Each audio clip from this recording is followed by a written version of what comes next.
ask you about the physical training when you play football for the Ravens, like the physical training. Then you started boxing. How did that impact you muscular wise? Well, I tell people all the time, muscle is 87% water, and I really feel like that's what our guy Floyd ran into, with losing weight, like how we were talking about earlier. Yeah. Uh, when you got to lose, the more muscle you have, the more water you need, and the more oxygen you're going to need in those later rounds and things of that nature. In football, everything is explosive. Boom, boom, boom, boom, boom, boom, boom, boom. 3 seconds, 5 seconds at top, and then you huddle up and you get a rest. In boxing, you need white blood cells. You need to be a marathon runner, but you also need quick twitch with it. So you got to be a wide receiver and a marathon runner all together. You know what I'm saying? So that's the difference. It is. Yeah, that quick twitch.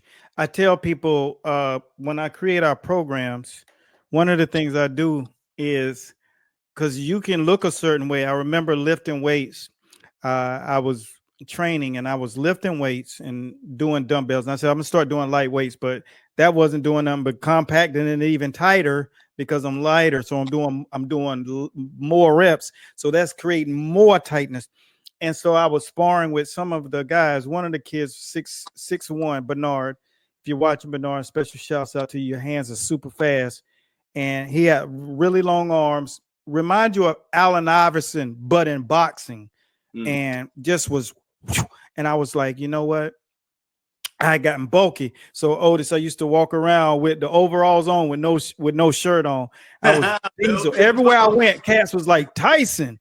Because I was always the skinny kid. So that's why I was always used to fighting and being super quick. And then I said, dang, man, yo, this muscle making me only. Now I'm quick in no matter what size I was with movement. But what I realized is I can't hit them with a combination. So I got to make that move, that peekaboo slip, just slide and dive in and close the gap and hit them with one hard one. Boom. And just. That's not how you want to fight when you got a guy who can pull your eyelashes off with quick punches. That's how quick Bernard was. I took him up north and I told you to a tournament up in Virginia. And that's where I met the kid who showed me the very first time at a tournament, the drop and roll. Where he got up under that dude hook, looked at him, winked, and knocked him out. Boom. And I was like, that's my move from now on. And I put it in our training program. But Bernard introduced me to him. He said, my boy, I want to introduce you to my coach. So he introduced him to me. And I was like, yo, kid, you nice. And he was like, yeah, I was watching you when I was locked up. And he said, I've been watching you. And that's how long Master Boss has been on YouTube, man. Like Cat's been watching us from the beginning.